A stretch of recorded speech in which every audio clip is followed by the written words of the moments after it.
Tonight, I'm very excited to welcome Leah Hunt-Hendrix and Astra Taylor. They are here celebrating the release of their book, Solidarity, the Past, Present, and Future of a World-Changing Idea. Solidarity, the book, grew out of a realization that while solidarity, the term, gets thrown around a lot, it is very often misunderstood. Solidarity allows diverse groups of people to unite together as a collective identity to fight for common goals. It doesn't happen overnight. You have to work for it. But it's thanks to solidarity that slavery, Jim Crow, and apartheid were abolished. The rights of gay, trans, and disabled individuals were recognized, and that we are able to enjoy an 8-hour workday and weekends. Solidarity, the book, is both a history and a tool for the future of what Hunt-Hendrix and Taylor called in today's New York Times op-ed, the one idea that could save American democracy. Leah Hunt-Hendrix is an author and political activist whose PhD dissertation was on the ethics of solidarity. In 2012, she co-founded and led Solidare, a network of philanthropists dedicated to funding transformative social movements. In 2017, she set up Way to Win to fund progressive electoral strategies. Astra Taylor is a Canadian-American writer, filmmaker, musician, and the co-founder of the Debt Collective, a union of debtors advocating for debt cancellation, economic, and racial justice. She is the director of the documentaries Zizek and What is Democracy? Her book, The Age of Insecurity, came out of her post as a 2023 CBC Massey lecturer, and the book was recently named a finalist for the 2024 Shaughnessy Cohen Prize for Political Writing. They will be in conversation with the Georgetown University professor of philosophy, Olúfémi Táíwò. Táíwò has written for The New Yorker, The Guardian, and Foreign Policy. His most recent book is called Elite Capture: How the Powerful Took Over Identity Politics and Everything Else. We have one last item of business. Thank you very much for putting up with this. We are very happy that tonight's event is in partnership with All Above All, a catalyst for abortion justice. We envision a world where abortion care is affordable, available, and supported for everyone who needs it. Please visit them at allaboveall.org, and you can also follow them on Twitter. I'm never going to call it X, at allaboveall. So now, if you can please join me in welcoming to Politics and Prose Leah Hunt-Hendrix and Astra Taylor. Give them a big round of applause, everybody. Thank you.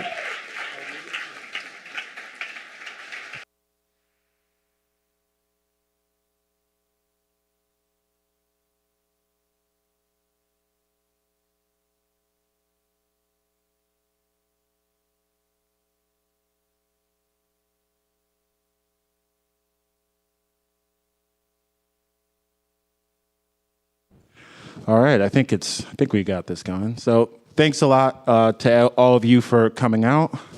Thanks to Leah and Astra for putting together this wonderful book, giving us something to talk about. And I understand they have something they'd like to read to you all to get us started here. Okay, how about now? Yes, okay. Woo, woo. Thank you all for coming out.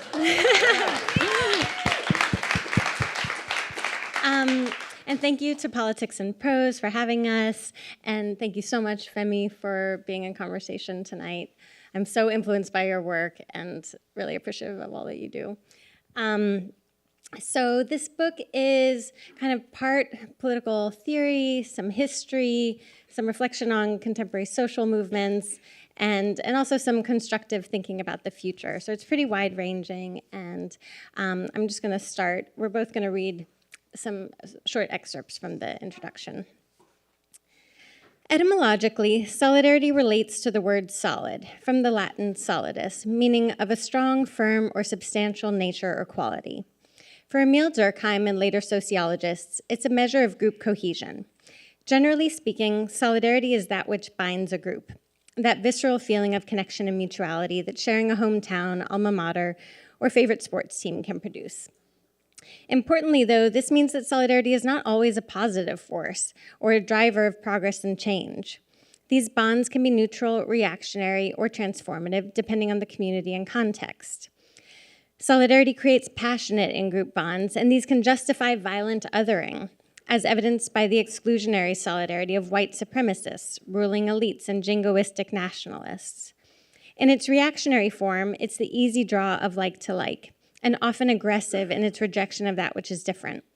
This is what Kevin Phillips, author of The Southern Strategy, called counter-solidarity, and what he sought to foster in order to build a Republican majority to obstruct the social movements of the 1960s and 70s. And it's what continues to fuel the right-wing forces that surge around the world today. In contrast, we're interested in what we call transformative solidarity, the kind that propelled the fight for civil rights, along with other movements that have sought to expand the circle of inclusion while also altering society's very character. The force that achieved universal suffrage, won the 8-hour workday as well as the weekend, made the modern welfare state viable, defeated Jim Crow, enshrined disability rights, and much more. Solidarity has stretched across the globe, linking abolitionists in the 19th century, national independence movements in the 20th, and activists agitating for cancellation of sovereign debt in the 21st. It's the tie that binds women, queer, and trans people, as well as workers and debtors fighting for equality and freedom today. Transformative solidarity is both a means and an end, the process of struggling together, and a way of describing a kind of society that is more just and mutualistic. Where reactionary or counter-solidarity emphasizes given identities, usually racial, religious, class-based, or national, and aims to benefit a small group by excluding those who are different, transformative solidarity aspires to create systems that benefit everyone. It points us towards the fundamental fellowship of humankind, connecting us with others despite apparent differences. In this sense, transformative solidarity bonds but also bridges. Both forms, reactionary and transformative, have indelibly shaped the world we live in today, but it's the constructive power of transformative solidarity and its role as a bulwark against reactionary strategies of divide and conquer that primarily concerns us here. Historically, the question of solidarity has been raised at times of massive changes in society. Contemporary conceptions first began to take form amid the Industrial Revolution and the emergence of modern capitalism, and in the wake of the democratic revolutions of the 18th century. As kings were deposed and the church's role as a locus of moral authority waned, philosophers and citizens wondered, how could society hang together without a monarch or God? What could bind people in a modern, pluralistic, secular age? As we enter a new period of instability and change, we must ask similar questions today. What can enable us to come together despite entrenched social divisions and the immense power of self-interested elites so we can address the crises that threaten us? And more terrifyingly, what happens if we cannot? Definitely. My name is Astra. It's so great to be here at the end of our short but sweet East Coast book tour. It's just been really wonderful to travel around with Leah, and it feels very fitting that a book on solidarity was written by two co-authors as a collaborative effort. So thanks to Politics and Prose, and also thanks to Femi for being here, who is one of the many brilliant philosophers that we quote in this book. And I think I would be remiss to not mention that, since we're both on the stage, that we're both editors of a magazine called Hammer and Hope. It was not in our bios, but a new magazine that people should really check out. It has a new issue on Palestine. Really worth reading. Okay. So this is another bit from the introduction. While there are many insightful histories and accounts of specific campaigns and movements, as well as helpful guides to the art of organizing, few attempt a more holistic assessment or sustained reflection on the concept of solidarity itself. We suspect this lack stems, at least in part, from the fact that solidarity is both a theory and a practice, or what the radical educator Paulo Freire called praxis. These are his words, reflection and action upon the world in order to transform it. That is, solidarity is not only a thought or a feeling, a theory or a principle. It is also something you do, and it must involve others. In various ways, solidarity is related to, but distinct from, both community and identity. Inasmuch as it is something experienced, it is not a given, but must be generated, made, not found. Unlike concepts of freedom and equality, solidarity does not lend itself to tiny philosophical formulations. Unlike democracy, you cannot reduce it to a set of clearly defined procedures. Unlike justice, solidarity is not objective and universal, but is always invested in specific people and outcomes. Implying positive obligations to act, solidarity is untidy, particular, interested, engaged. These qualities make solidarity a difficult subject for people who prefer their politics more abstract and less messy, but they are precisely why we find the concept so interesting and vital. No wonder, then, that even those who would like to see more solidarity in the world often know little about the concept's origins or evolution. Traditionally, the term's most common association is with the labor movement, which adopted solidarity as a battle cry during the Industrial Revolution. This was mainly due to the perseverance of a brush maker named Johann Philipp Becker, whom the historian Sven Erik Leidman describes as an ardent champion of the word solidarity. We're joining his ranks. An associate of Karl Marx, Becker argued that solidarity was less about morality than materiality. Its basis was the common exploitation of workers around the world, and its practice would enable workers to build the power required to wrest concessions from the wealthy. Though Becker prevailed in promoting the word's usage, Marx and his most prominent followers never truly dealt with the fact that solidarity is something that needs to be constructed, assuming that workers would inevitably come together to mobilize due to their shared economic circumstances. Confidence in a prophecy that would not come to pass consigned the word to the realm of rhetoric, a term for union meetings, propaganda, and song, rather than a robust principle that could guide practice and help usher in a truly revolutionary era. Today, we are in the midst of a political realignment in American politics. Both major parties are sites of profound internal conflicts and power struggles. Meanwhile, the neoliberal economic paradigm that both parties have adhered to for decades, which conscripts the state into a project of protecting markets, restricting democracy, and sabotaging solidarity, appears exhausted after 50 years of dominance. But it is unclear what will supersede it, and whether what comes next will be better or worse than our current condition. We sit at a moment of significant opportunity and threat. To move forward, we must grapple with the questions of how to build solidarity and with whom. Unfortunately, for people seeking to foster solidarity, there are few forums or resources to turn to for advice. As we discuss, tremendous amounts of money and energy have been directed towards suppressing solidarity and attacking the institutions that incubate it, particularly labor unions. There's also a notable lack of scholarly attention to the concept of solidarity. As we began our research into solidarity's historical evolution, we were struck by the scarcity of historical and theoretical writing on the subject. In comparison to the countless treatises on the evolution and significance of justice, liberty, equality, and democracy that line library shelves and make up the canon of Western political thought, there are remarkably few studies of solidarity. In the words of a German philosopher named Kurt Bayretz, solidarity as a phenomenon lies like an erratic block in the midst of the moral landscape of our modern age. It is familiar in an everyday sense, and yet it has remained a foreign body. We have taken it for granted and circumnavigated it. We hope this book begins to make the concept clearer and more approachable so that solidarity does not just appear fitfully in moments of struggle, but can be cultivated consciously and used strategically. It is, we believe, our most powerful and important tool.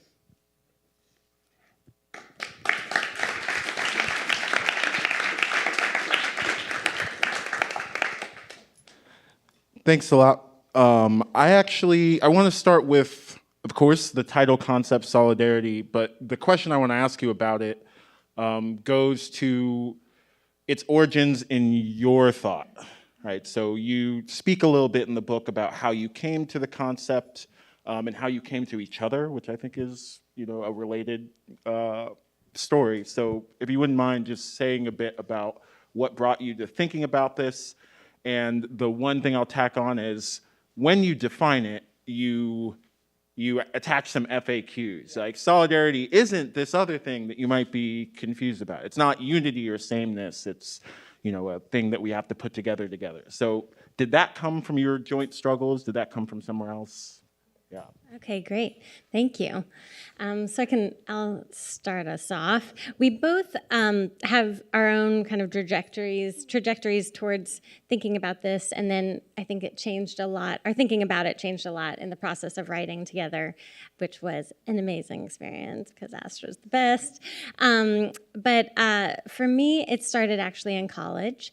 When I went to college, it was 9/11 and then the war in Iraq, and there was a lot of organizing on campus. And there was also Students Against Sweatshops, and I got involved in a living wage campaign. And in those spaces, the concept of solidarity was tossed around.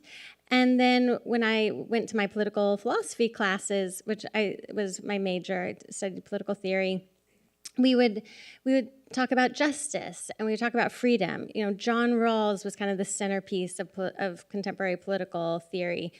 He wrote A Theory of Justice, and it's, you know, procedural, and it's almost, the goal is almost to figure out how do you construct a just society without regard to the relationships between people or the character of the people.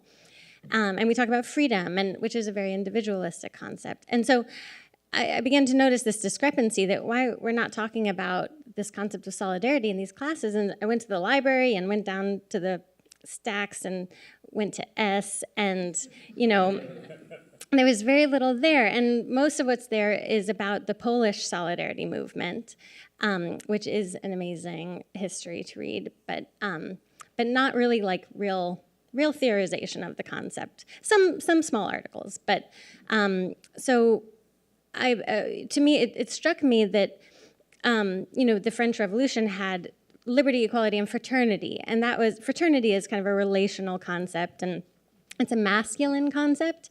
And you actually see over time, it sort of drops out. And by the late 1800s, the French are using solidarity kind of to replace fraternity, or the opening quote is about that. And then if you go further back, I loved Aristotle. He was kind of my favorite philosopher in college. And for him, you want to have a just society, you need to cultivate just people. And they have to have the virtue of friendship. And so I think for me, I was just struck that in contemporary political thought, we've sort of lost a focus on a relational concept. So wanted to try to fill that gap, and ended up discovering a really interesting history along the way. But I'll let Astra talk more about that. Yeah.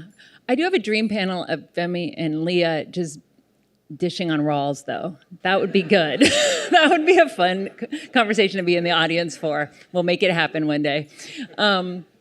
Yeah, I mean, it was, you know, part of a consequence of there not being a lot on that library shelf was that we got to fill the gap, you know, and in a way, this book, I think we kept saying like, wow, we're getting to write this, you know, and it's not the last and final word. In fact, we hope that there are a lot more books on the topic and theorizing it, but we did feel like there was space to present a theory of solidarity. One base, though, in our historical analysis and sort of what we learned. So as Leah said, this idea the idea of solidarity actually sort of becomes incredibly popular, like in a way we almost can't imagine it in France at the turn of the 20th century. I mean, it's on everyone's lips. And this might be familiar to some people in the sense that if you took a sociology class, you probably studied Emile Durkheim, right? So he was one of the thinkers that was theorizing solidarity, but he was part of a bigger movement of sort of philosophers and statesmen who were theorizing it and thinking about solidarity as the stuff that holds this rapidly changing society together, right? So it's a period of as we've said, the Industrial Revolution, sort of mass migration to city centers, shifts in religion, this idea of democracy. So what is it that's going to cause us to hold? So solidarity is what they land on, and they theorize it, in this really beautiful way that solidarity is actually about our interconnection and our debts to each other. And the fact that we are beings in time, we're connected to others, but also that we are beings in time. So we inherit all of this wealth and culture from the generations before us, and so we should pay that forward. And that actually becomes a kind of basis for thinking about the welfare state. And that idea of social debt is comes to these thinkers through a complex history we lay out, but ultimately from Roman law. And this is how Leah got me hooked on this, because I work with a group called the Debt Collective. We've got some organizers here, which is the world's first union for debtors.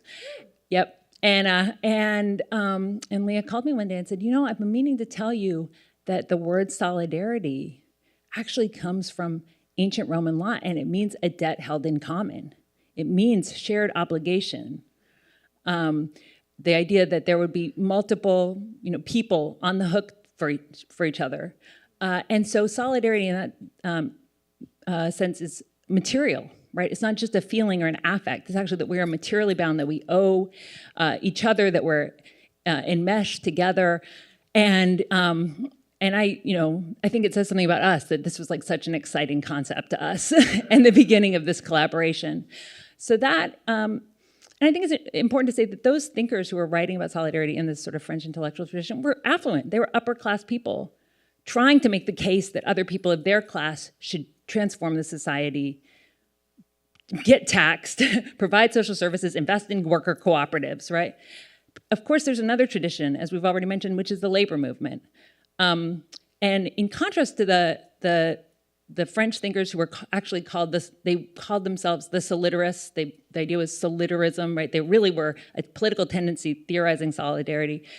They're emphasizing sort of social cohesion. How do we stick together through solidarity? In contrast, the labor movement, which is also, of course, gaining steam at this time, is thinking about solidarity as a catalyst for change, a catalyst for building power to counter exploitation and to transform society. And so that's a kind of, not a tension, but a kind of dynamic that weaves throughout the book, which is solidarity is both a kind of force of hanging together, but also of power and transformation. And we think it intuitively makes sense, because when you feel connected, you'll stand up for each other, right?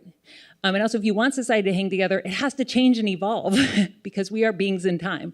So that's one of the motifs, this dynamic between, again, cohesion and change. And that feels so true to me as an organizer, because what is organizing but trying to get a group to stick together so you can fight, to transform the world that you live in.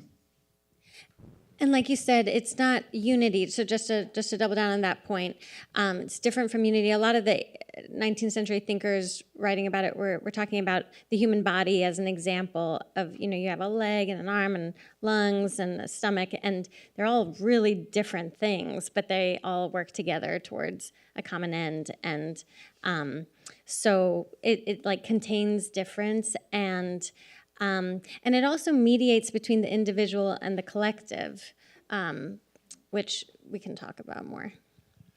Let's talk about it more. So I think that segues nicely into one of the other questions I had for you, which just bear with me a moment. There's a little philosophy, but Thomas Hobbes, John Locke, these are people that you talk about, right? They have the social contract tradition, which usually gets described as people as kind of atomized individuals signing a contract, right? And that's one way to think about how we put society together. And maybe that's in some tension with the solidarity idea. And there's a couple ways that we could get out of that. One way is by some of us uniting against the previous power structure. So Thomas Hobbes and John Locke say, no divine right of kings, we're going to do something else. But they leave some people out, right? So they've been criticized for not being as thoughtful or progressive on gender or race as they ought to be.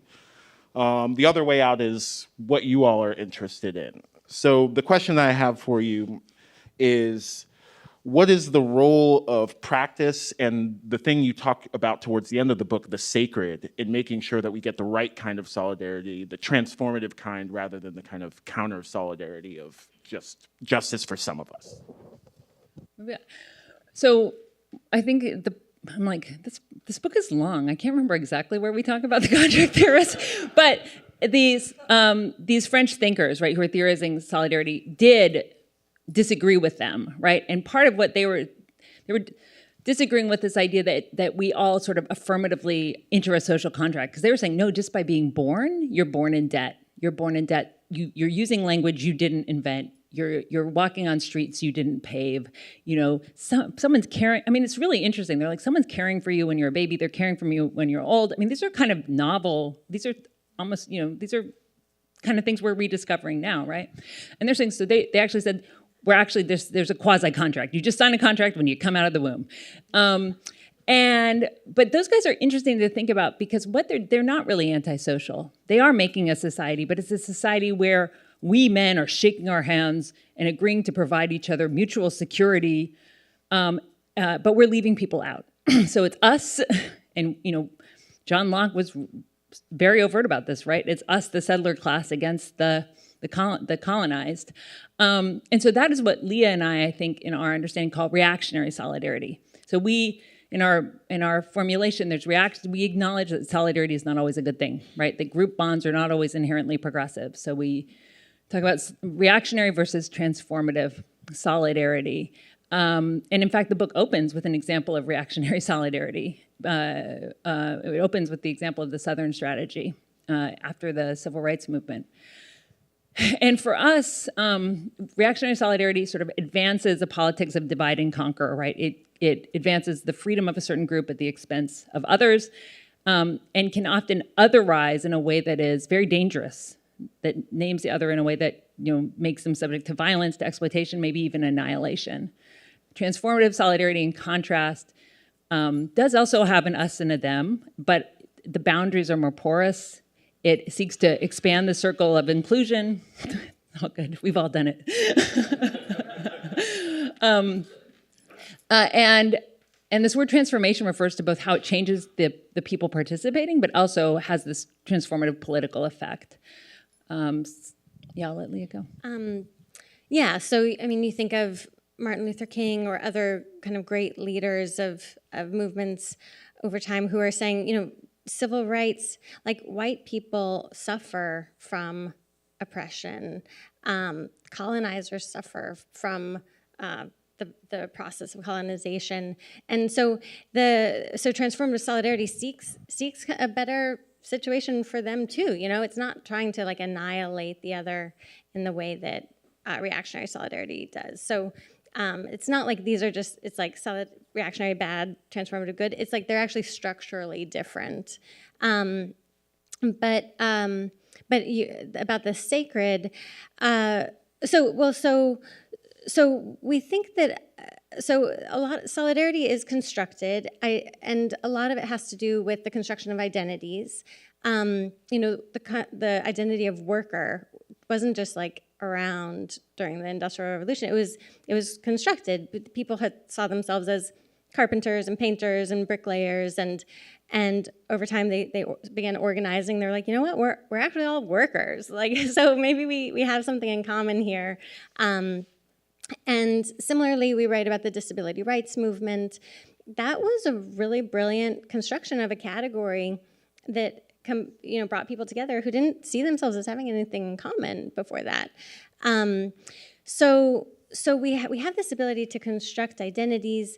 So that's kind of one point. The sacred comes in because Durkheim, so we start the book with Durkheim because he's really the first person to really theorize the concept.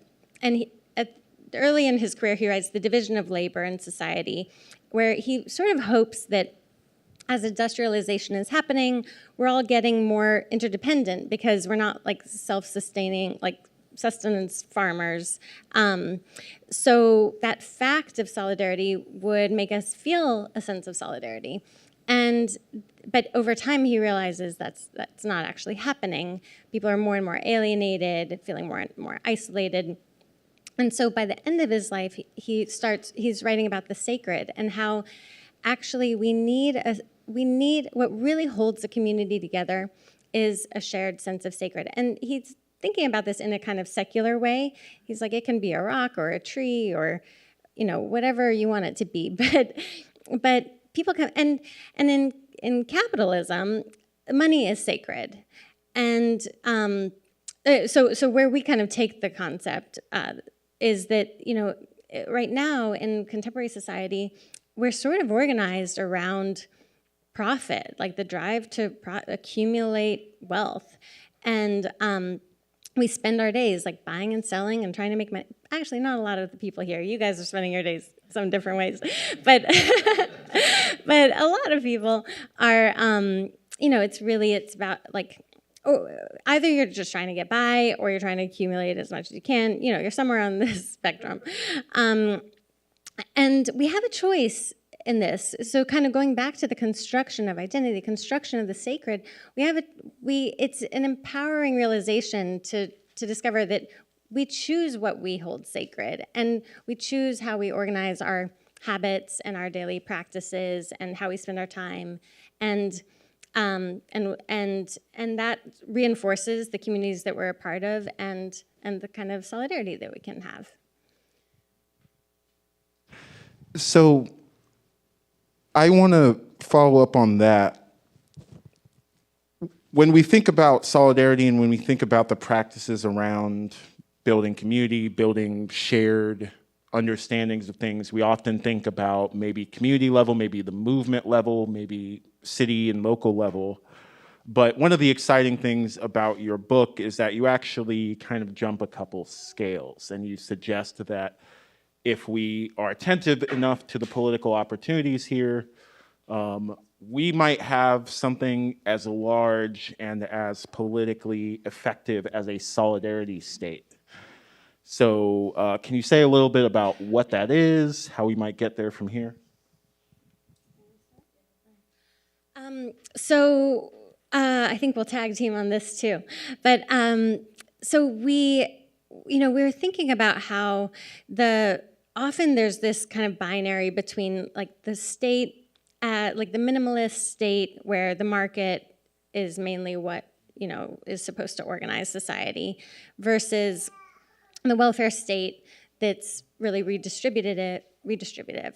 And it was actually during the Bernie campaign that I began to realize that, to some people it's like, yeah, we want the welfare state, but that not everyone feels that way. And there are flaws in the model of the welfare state. It can be demoralizing to people who are recipients of some services. On the other hand, a lot of wealthy people benefit from the state, but don't even really, it's called the submerged state. It's sort of unacknowledged, all the ways that we benefit. If you're wealthy, you're in a good neighborhood, it has a good public school, you're like, oh, that, you barely kind of notice that that's actually, government and government policy choices.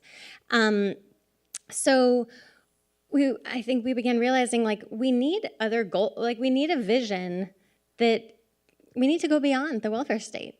And what if solidarity is a concept that can help us think about, kind of like, rethink the state? And the solidarists, people in the 19th century, were talking about the role of the state being to cultivate social cohesion and also to limit the concentration of wealth and power, but for the purposes of more freedom for more people. So we wanted to kind of revive this idea and sort of throw it out there. It's only one chapter, but I hope that other people build on it and think more about like, could this be a concept that orients like, and Nikhil Saval is a state representative in Pennsylvania, and he started running on solidarity, not necessarily meaning the solidarity state, but like what if we did start building that into platforms and into policy frameworks? So we're offering that. Yeah, I mean, I think, jumping from the level of the sacred to the state does show the scales that we're operating. And I think, this is part of being an organizer too. It's like, I believe what each of us chooses to do really matters, right? And our personal, bonds, our relationships can build power, can change things. But we believe that solidarity can also be institutionalized. I'm 100% for a state that redistributes wealth. I'm like, welfare state, it'd be nice, we should try it. But I think actually we will never have a welfare state unless we go beyond it. I think that's one of the lessons of recent decades. So the solidarity state vision that we lay out is absolutely supportive of not just redistribution, but pre-distribution, right? There are ways actually to make our societies more egalitarian without having to sort of tax after the fact. But the emphasis is less only on sort of providing essential goods and services, but really thinking about how you could structure those to not make the state submerged, right? But make it visible to kind of underscore interdependence and facilitate connection. Because that's happening to us. We just wrote an op-ed that's in the New York Times today, and we say there is no neutral state, actually. We quote Margaret Thatcher in the op-ed, who said in 1981, economics is the method, but the goal is to change the heart and soul, right? We see this in our student debt, and this is part of why we organize for the abolition of student debt. When you move from a society where college is free and it's a democratic right to one where it is debt financed, that changes the way people think about education. They don't approach education as citizens. They approach education as consumers who need a return on investment because they're going to be paying off 6 figures of debt. So then you have people who have to go into private practice as doctors or have to go into corporate law instead of being public servants, right? And that was the goal. That was when Ronald Reagan first started changing the model, when he was governor of California, started imposing fines and fees. He said, I want people to think twice before they carry a picket sign. This was in the 1960s when there were movements for social justice. And I want students to be less engaged, have less solidarity, and to see education as a commodity. So I think this vision of a solidarity state builds on visions of a social democracy, for me, democratic socialism, but emphasizes the fact that, policy does shape our sense of self, our sense of possibility, and our relationships. And what if we leaned into that and sort of made that actually an explicit goal? What if we designed social policy to bring people together to again, as Leah said, to break this dichotomy where poor and working people are demeaned for seeking benefits, and then affluent folks get their mortgage tax deduction and pretend that they're independent, right? That's a great note. All right, there we go. On that note, I think I have a million more things to say, but so do you all, I imagine. So we'll open it up for questions. There's a couple folks helping us with mics around the room, so if you put your hand up, someone will find you with a microphone.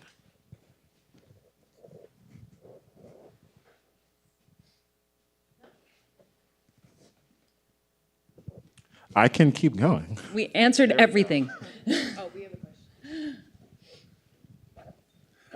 I'm just doing this because everybody else was quiet.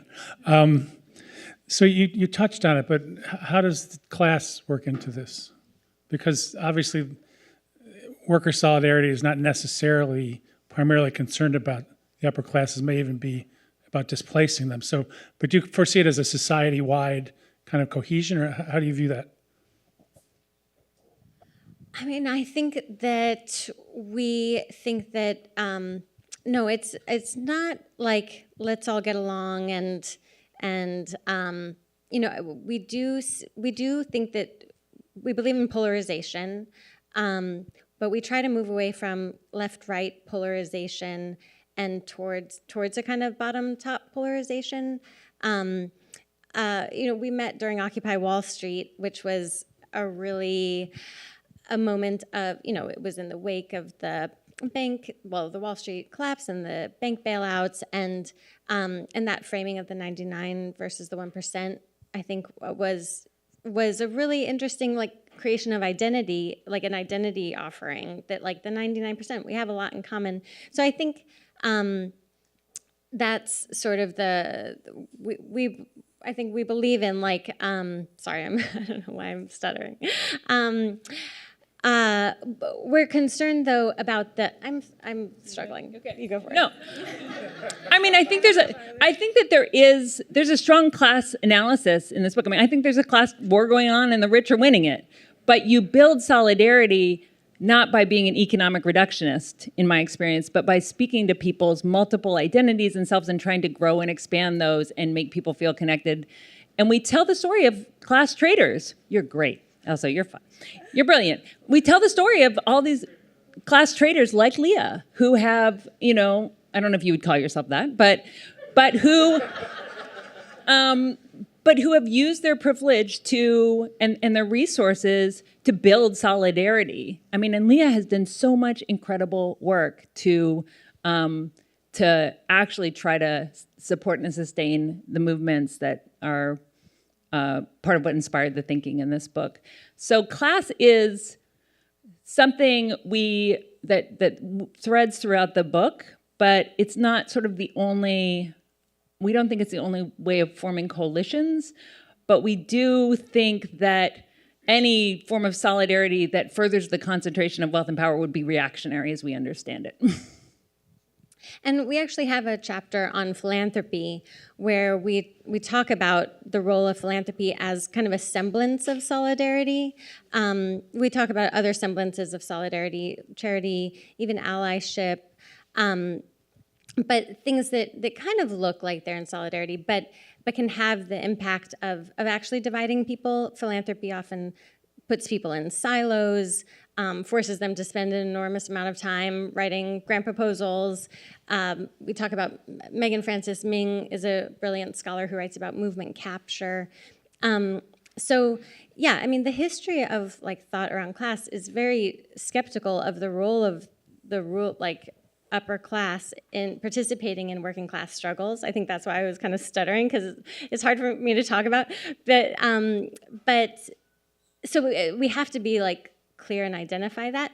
And yet at the same time, we live in a world where a lot of our nonprofit work is dependent on philanthropy. And the book is really an effort to be constructive. Like there are lots of books about Winners Take All, Anand Giridharadas' fantastic book, or Just Giving by Robert Wright at Stanford, who writes about how philanthropy is a policy choice that benefits the wealthy. But we want to do another thought experiment, like with the Solidarity State. Like, what if solidarity was used by people in philanthropy as a framework for the way they did their work? And that's not going to happen for probably most people in philanthropy, to be real. But for those like who really do want to get at like why we have this level of wealth inequality and get at the root causes, we think that it can be a guide, and that we do need cross-class solidarity to get there. Yeah, and I just want to say another thing is, not out of pity. These are the semblances of solidarity. Not out of pity, not out of charity, not out of altruism, effective or ineffective, but out of a recognition of one's self-interest. Because, and I feel that is a really important thing, that the recognizing no one's free till we're all free, that our liberation is connected. We all live on a burning planet right now, and that real solidarity does tap in. That's why this idea of mutual obligation, mutual indebtedness, that actually we act, on a biological level, we are connected, and that the tapping into self-interest is actually a really good thing. And I think as an organizer, it's a really powerful thing for keeping people together. Hi there. So I guess my question relates to, how does one start to build solidarity then in a world that seems to be tearing it apart day by day? When we look at the world around us, if you look at social media, the news, everything is this side or the other side. How do we start to dismantle those systems to build that solidarity? Well, we're real believers in organizing, and that not everyone can do organizing for a living, but that we can all do a little bit of like getting involved locally. We don't have a silver bullet or anything, but we believe in like getting involved, building those relationships locally, and then but being strategic too, and cultivating a vision, cultivating a real strategy, and then paying close attention to, we have gone through a period, I think, where our movements have sometimes tended to be more and more kind of pure out of a desire to like get it right, to like have the right politics. But I think that we're kind of reaching the limits of that, and that it's a time right now in American politics to try to figure out how to grow and become majoritarian, and how to bring in new people, and so I think we do have to be constantly like pushing the boundaries of our own discomfort to onboard people who could be allies. And I'll just add something really quickly. I think it's instructive that a lot of the examples in your book are goal-oriented unions, like goal-oriented organizations. We're a debtors union, we're fighting to get debt eliminated. We're a tenants union, we're fighting, to keep the landlords from evicting us. I think there's a time and a place for just cultural connection for its own sake, but I think right now focusing on things that get us politically forward alongside building cultural bonds with solidarity is probably a good place to start. So thank you so much. This is such an interesting conversation. I'm so happy I came here. I actually didn't know what I was coming to initially. I just came with a friend, and these are all ideas that I am really interested in and have thought about a lot. So this is fantastic. I have two questions, one of which is, so a lot of the theory in the book sounds like it's grounded in political theory coming out of mostly Western Europe. You mentioned France and British philosophers. And I'm thinking, does solidarity look differently if we're theorizing it from a place where the relationship between citizens and the state has been very different? So a lot of context in the global south, for example. Is this a global theory of solidarity that you're presenting, or is it really rooted in the kind of Western philosophical tradition? And then the second question is, how does technology mediate the idea of solidarity? Like, do you think that it looks or it should look different, or we should act it differently in a world where we're so technologically connected versus at other moments in history where people were a bit less connected? I'll respond to the first one. So we do write about some of the traditions coming out of the global south, particularly, and Femi can speak a lot more to this, but the independence movements and the non-aligned movement and the creation of the new international economic order as, I think, really a vision of the international order based on solidarity as opposed to based on kind of neoliberalism. And, it was a beautiful vision if you've never read about it, and crushed by basically the US and Western nations when it came to the UN. But then, solidarity is kind of picked up in the Cold War. There's a lot of, I saw John Kavanagh here, a lot of like solidarity work with Central American countries, and then the global justice movement. So we do kind of trace a lot of that history and those visions which continue. And I think that we're really, it's really crucial that we don't see kind of internationalism as like an optional second tier question. Like, we live in such, we both quote in our books Martin Luther King's beautiful statement that, we wake up in the morning and you take a shower and you reach for soap made in France and a towel made in Turkey, and you drink your coffee made in Kenya, and by the end of breakfast you're indebted to half the world.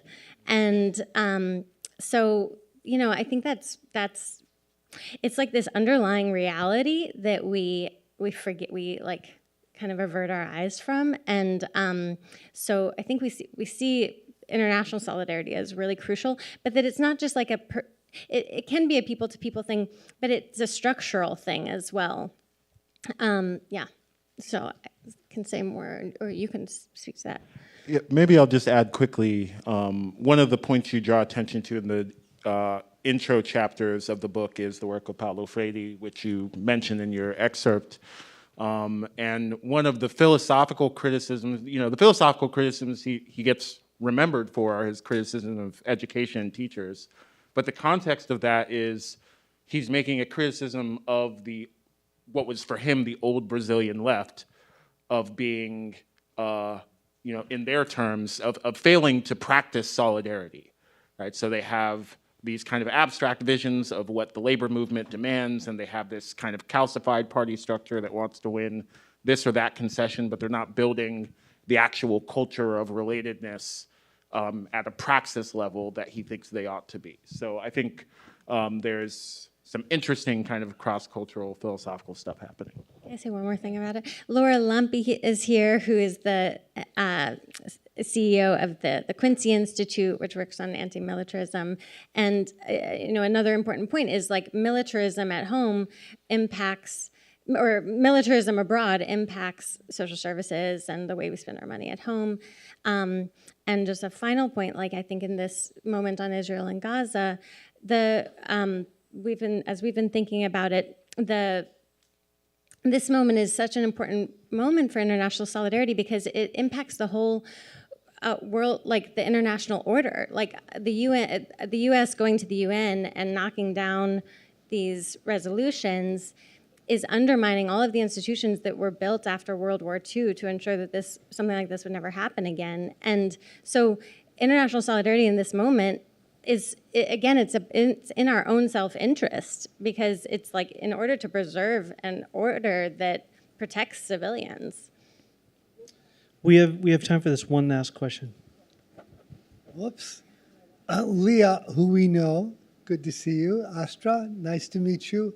The one thing that struck me about this, and I haven't read the whole book yet, I've read reviews, Kirkus, a lot of very favorable reviews, is it's kind of like very uplifting and inspiring and energizing and a good way of looking at it. I feel like I've been on defense for a long time with the current political system, and somehow what I've read about the book and what I've read in the book kind of moves us forward. And I would like you to just comment on that a little bit.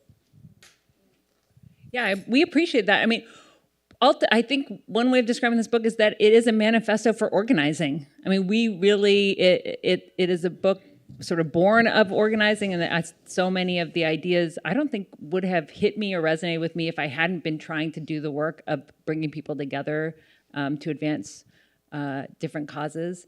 And the thing is, and that's why laying out some history of these movements, as Femi pointed to, it's so important, because you realize that small groups of people who are organized, who had solidarity, have done tremendous, tremendous things against great odds. And they've often inspired a backlash. And we are in that moment now. There's a tremendous backlash and a rollback. The social movements of the last decade, the solidarity that people were feeling in the streets in 2020, right? That starting, the shift in consciousness that was happening, and now they're saying, you're woke, you're part of the great awakening, you should be ashamed. They're doing much more than that. They're criminalizing bail bond. They're criminalizing bailing protesters out of jail in Georgia. They're criminalizing helping people get reproductive health care. They're criminalizing assisting migrants.